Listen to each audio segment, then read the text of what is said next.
वस्तु की स्थिति में किस प्रकार एक वस्तु की स्थिति में उपभोक्ता संतुलन में रहता है। पहले दिखाइए इकाई, दूसरी के एमयू, एमयू का मतलब होता है मार्जिनल यूनिट, जिसको हम बोलते हैं सीमांत यूनिट।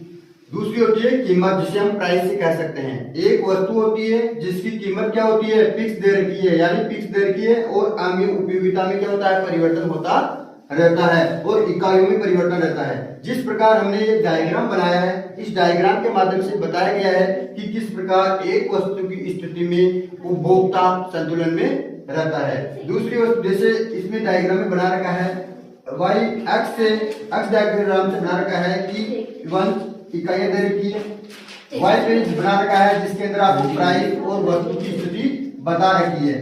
पहली वस्तु के अंदर बताया है कि एक इकाई पर उपभोक्ता उपयोगिता कहाँ संतुष्ट रहता है, 10 इकाइयों पर। दूसरी इकाइयों पर रहता है 8 वस्तु की स्थिति के अंदर।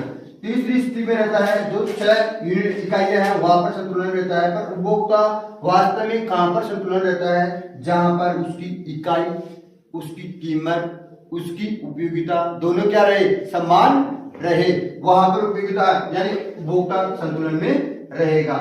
जहां पर यानी मार्जिनल यूनिट और प्राइस दोनों क्या हो, इक्वल यानी समान हो, वहां पर क्या होगा, उपभोक्ता संतुलन में रहेगा। दूसरी यूनिट के अंदर भी यही रहेगा। अगर दो वस्तु की स्थिति में अगर उपभोक्ता कहां संतुलन में रहता है तो हम किस प्रकार डेफिनेशन करेंगे, जहां पर पहली वस्तु की उपयोगिता, उसकी कीमत, और दूसरी वस्तु की कीमत और उसकी उपयोगिता दोनों वस्तुओं की क्या हो, समान रहेगी, वहां पर दोनों वस्तु की स्थिति में क्या रहेगा, उपभोक्ता संतुलन में रहेगा। इस प्रकार हमें उपभोक्ता संतुलन का जो डायग्राम था, तालिका थी, उसके माध्यम से हमने इसको स्पष्ट किया है। धन्यवाद।